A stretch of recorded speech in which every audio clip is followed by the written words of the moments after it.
안녕하세요. 정보와 세상을 바꾼다 인포뱅크입니다. 이번에 전해드릴 내용은 디리스킹 선언한 독일 회사에는 독자 생존 주문에 대해서 알아보도록 하겠습니다. 여러분의 구독, 좋아요, 그리고 필요하시면 알람 설정까지 부탁드리겠습니다. 지금 독일의 이러한 여러가지 정책 변화는 이 메르켈 총리의 등장 이전 그리고 등장 이후로 지금 나뉘어집니다. 지금 메르켈 총리가 들어온 다음에 많은 것들이 변했는데 이 메르켈 총리가 다시 사퇴를 하면서 많은 것들이 또 변하고 있죠. 특히 독일은 2021년 12월 메르켈 총리의 사임 이후 중국에 대한 전략을 고심해왔습니다. 메르켈 총리가 있었던 당시에 지금 문제가 생겼던 것들을 지금 다시 한번 고민하겠다라는 거죠. 특별히 2022년 2월 러시아의 우크라이나 침공 이후에 많은 것들이 변했다라고 지금 얘기를 하고 있습니다. 1년여간의 논의 끝에 대중 전략을 결정했는데요. 그것은 바로 탈중이 아닌 선별적인 접근. 의약품, 전기자동차에 쓰이는 리튬 배터리, 칩 제조에 필수적인 요소를 포함하고 있는 중요한 분야에 대해서 중국에 대한 의존도를 줄이겠다라고 발표한 것입니다. 이는 중국과의 완전적인 단절을 의미하는 디커플링을 얘기하는 것이 아니라 중국에 대한 공급망 의존을 잠시 축소하겠다는 일부분에 대한 축소, 그래서 디리스킹을 의미하는 것입니다. 그래서 핀셋 규정인 디리스킹을 의미한다라는 것이죠. 최근 앨런 장관이 중국에서 발표한 디리스킹을 따라가겠다라는 것입니다. 미국의 앨런 장관은 지금 중국을 방문해서 이 중국 공산당 지도자들과 만난 자리에서 우린 디리스킹을 하겠다라고 자신있게 얘기를 한 것이죠. 공급망을 특정 국가에 의존하지 않고 이를 다양화하겠다라는 그런 의미입니다. 현재 중국이 독일 경제에서 차지하는 무역 비중은 무려 80%. 이 때문에 중국과 당장 디커플링을 하는 것은 독일 경제에 문제로 작용할 수 있습니다. 그리고 독일 경제에 문제가 발생을 하게 되는 것은 결국 EU에 문제가 발생할 수 있게 되는 것이죠. 이 때문에 독일 출신 폰데어 라이언 EU 집행위원장도 디리스킹을 주장을 하면서 미국이 이런 디커플링에서 디리스킹으로 정책을 바꾼다면 EU도 전체적으로 따라갈 수 있다라고 언급을 한 것이죠. 그래서 독일도 폰데어 라이엔 EU 집행위원장의 이러한 정책에 따라서 디리스킹을 지금 선언을 하고 미국을 따라가기로 결정을 한 것입니다. 그리고 지금 폰데어 라이언 EU 집행위원장이 위상이 계속 높아지고 있어서 차기 지금 총리로도 언급이 되고 있는 사람이기도 하죠. 독일은 이번에 디리스킹을 선언하면서 자국 산업에 대해 단속을 하고 있습니다. 여기에 독일은 독일 회사들에게도 엄포를 놓았죠. 그것은 바로 독자 생존. 너희들이 독일과의 연을 끊지 않기를 원하니 알아서 생존해라. 그리고 우리에게 보호를 받고 싶어하면 독일과의 관계에서 우리의 말을 무조건 들어라 라고 지금 얘기를 하고 있습니다. 자, 그래서 이번에 알아볼 내용은 지금 새로운 대중 전략 결정한 독일 디리스킹 선언입니다. 독일의 외교 전략은 소련이 몰락하고 메르켈 총리가 취임하며 바뀌었습니다. 2005년 메르켈 총리 취임 이후 러시아에 활용한 값싼 에너지를 활용한 제조업 기반의 수출 경제 활성화 등을 거치면서 신동방정책, 교역을 통한 변화라는 세계화 기조를 가장 잘 활용한 국가였기도 했죠. 이 기조는 메르켈 총리 취임 이후 독일의 외교 안보, 경제정책의 핵심 기조였고 이 토대 위에 세계 4위라는 경제대국이 될 수 있었습니다. 미국이 독일의 나토 강화, 국방비 증액, 지금 국방비 증액이 지금 독일과 같은 경우는 GDP의 2%도 되지 않은, 그래서 1.3 몇 %인가요? 이 정도 되고, 그리고 있는 무기도 다 외국에 팔아버리는, 그래서 힘이 없는 종이 호랑이로 전락한 독일이었습니다.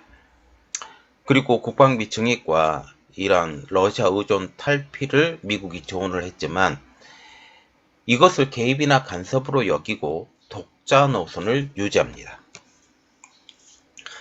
심지어 2014년 러시아의 크림반도 침공 이후에도 큰 변화가 없었고 미중 갈등이 고조되는 국면에서도 이 노선을 계속 유지했다라는 것이죠. 그러나 독일의 이 기조는 한 사건에 의해 크게 흔들립니다. 그것은 바로 러시아의 우크라이나 침공. 2022년 2월에 침공을 했죠. 그리고 지금 메르켈 총리가 퇴임한 이후에 이러한 일이 벌어지게 됩니다. 그러면서 독일은 깜짝 놀라게 되죠. 이렇게 러시아에 의존을 하는 것이 결코 독일에게 도움이 되지 않는구나. 값싼 지금 천연가스를 유지해서 이렇게 했는데 이 천연가스의 공급이 끊어지다 보니까 유럽이 아무 말도 못하게 되고, 그리고 독일은 세계에서도 어떤 이야기도 하지 못하는 그런 상황이 바로 발견되게 된 것입니다.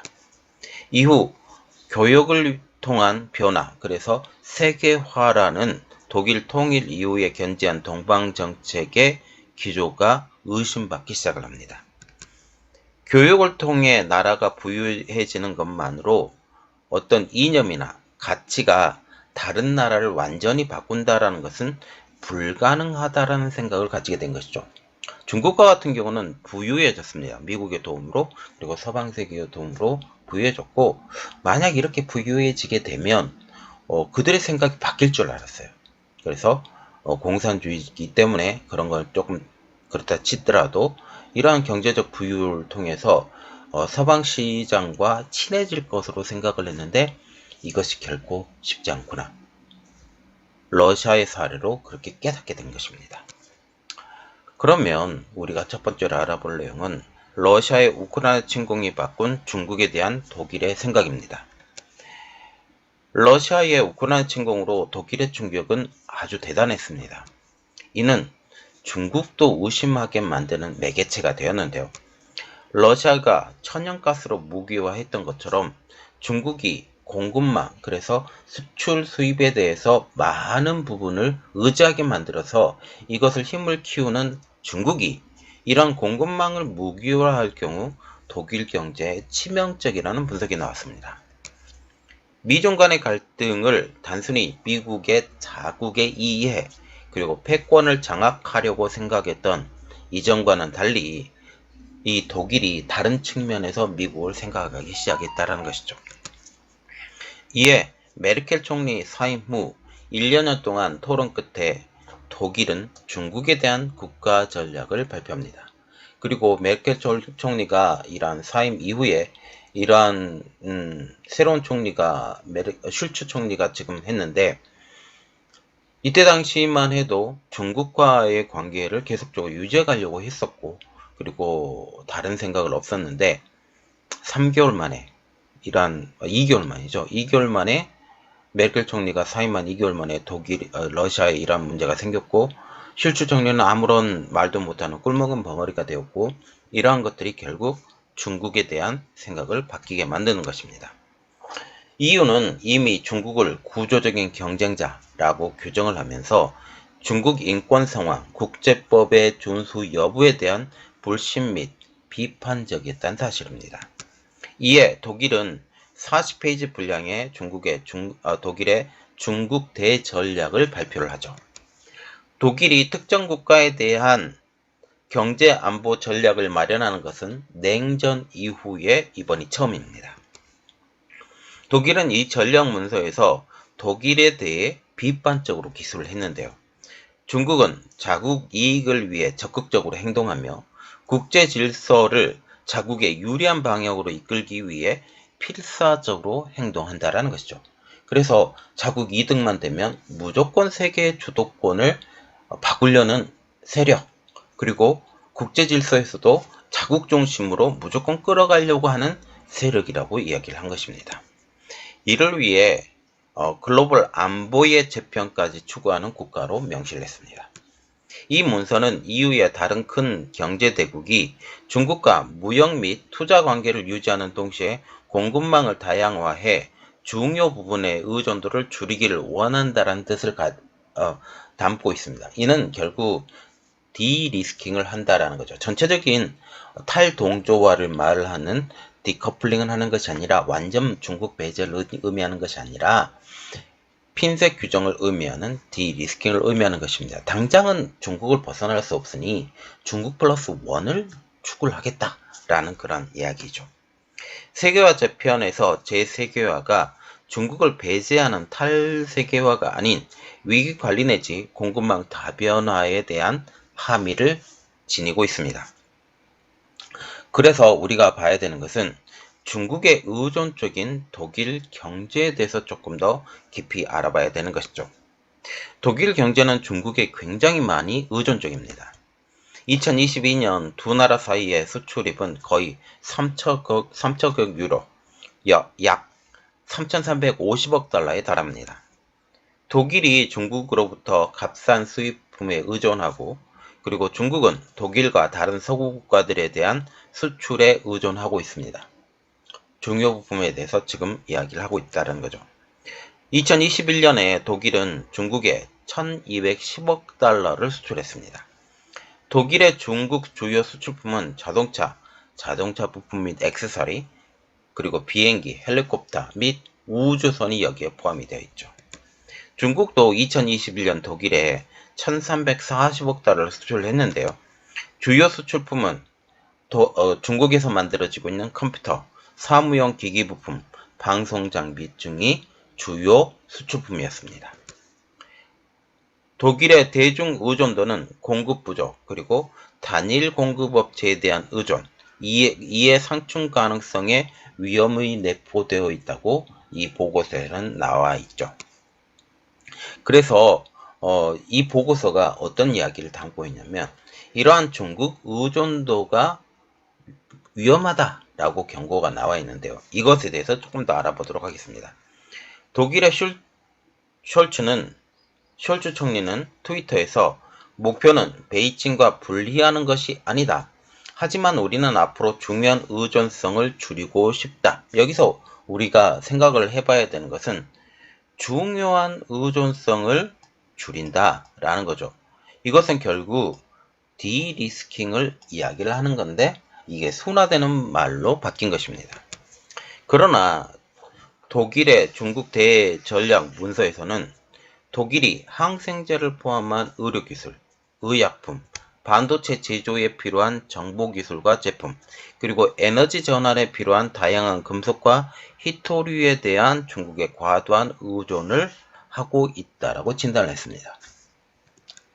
국가 전략의 제작 목적을 핵심 분야에서 기본 가치를 공유하지 않는 비EU 국가의 기술에 의존해서는 안 된다라고 명확히 했죠. 사이버 보안과 감시 기술 등 새로운 기술 발전을 배경으로 수출 규제 대상 제품 목록을 조정하겠다라는 의지도 재확인했습니다. 이는 핵심 기술을 중국에 넘기지 않겠다라는 자유진영 전체의 뜻을 반영한다는 거죠. 미국은 지금 현재 디리스킹을 선언을 하면서 디커플링에서 디리스킹을 받겠죠. 디리스킹을 선언을 하면서 반도체 바이오, 그리고 AI, 양자 컴퓨터 이러한 등의 이러한 주요 핵심 분야에 대한 제재를 가했습니다. 독일도 이전에 영상을 올려드렸지만 조선에 대해서도 제재를 가하겠다라고 지금 얘기를 하고 있는 상황이죠. 또한 지식 유출 가능성이 높은 중국과 연구개발 프로젝트가 연방기금에 의해 지원되지 않도록 그리고 특정 조건에서만 지원하도록 조항을 수정할 것이라는 정책 방향도 제시했습니다. 이는 미국의 디커플링을 의미하는 것과 동일하게 되는 것이죠. 그래서 독일식 디커플링 선언입니다. 그리고 독일은 독일 회사들에게도 지금 엄포를 했는데요. 독일 회사에 독자 생존을 하라라고 주문을 한 것입니다. 독일 정부는 국가전략 문서 공개를 통해 디리스킹을 발표하며 독일 기업에도 엄포를 놓았습니다. 아날레나 베어보크 독일 외무장관은 지난 13일 기자회견에서 중국 시장 의존도가 높은 기업들은 더 많은 재정적 위험을 앞으로 알아서 감당해야 할 것이라 선언한 것입니다.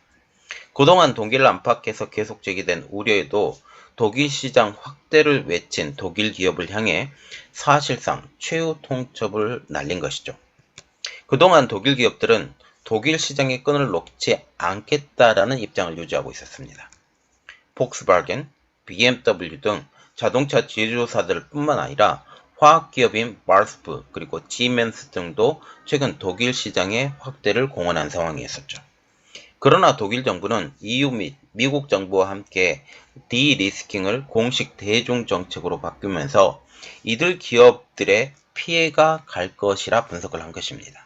그래서 피해가 가기 전에 너희가 철수를 하든지 아니면 규모를 줄이든지 이렇게 하라라고 얘기를 한 것이죠. 또한 조인트 벤처 및 기술 지원 부분에서 정부의 허가가 필요한 상황이기 때문에 이는 정부와 기업 간의 갈등이 고조될 것으로 보이고 있습니다. 자, 지금 독일이 바뀌고 있습니다. 독일이 바뀌고 있는 가장 큰 이유는 러시아의 우크라이나 침공 이후 독일을 다시 보기 시작했다라는 것이죠. 독일이 중국을 다시 보기 시작했다라는 것이죠. 그래서 중국을 다시 보면서 중국을 이제는 공동의 뜻을 함께 짊어지고 가고 있는 공동의 동반자가 아닌 경쟁자라고 생각을 하고 그들이 절대 바뀌지 않을 것이다. 그래서 그런 말 있죠. 사람을 바꾸려고 하면 안 된다. 바뀌지 않는다라고 말이 나오고 있는데 이게 바로 중국을 향한 말이기도 합니다. 그래서 중국을 이러한 결정을 보면서 더 이상을 중국에 대해서 우리는 자비를 생각하지 않겠어. 우리 경제 발전을 위해서 중국과 완전한 동일함과 동체감을 느끼지 않겠어. 라고 선언을 하게 된 거죠. 자, 지금 중국 경제는 계속 망하고 가고 있죠. 그리고 외국 수출을 주안점으로 주 경제 성장의 동력으로 생각하고 있는 중국 입장에서는 이번 독일의 발표가 굉장히 불편합니다. 이 불편한 상황에서 이제 중국은 독일에 대해서 어떤 혼란 행동을 하게 될지 모른다는 상황이죠. 이 때문에 독일 정부도 너희들이 알아서 독자 생존해. 우리는 이러한 정책을 펼치겠어라고 말을 하고 또한 미국에서도 약속한 게 있었죠. 우리가 미국 너희가 디리스킹으로 전략 정책을 변화를 시킨다면 우리도 따라가겠어라고 약속한 부분들이 있기 때문에 이러한 것들도 같이 고려한 것으로 보이고 있습니다. 자, 이번 내용은 여기까지 하겠습니다. 저희 내용이 여러분들에게 도움이 됐다고 생각을 하시면 구독, 좋아요, 그리고 필요하시면 알람 설정까지 부탁드리겠습니다. 감사합니다.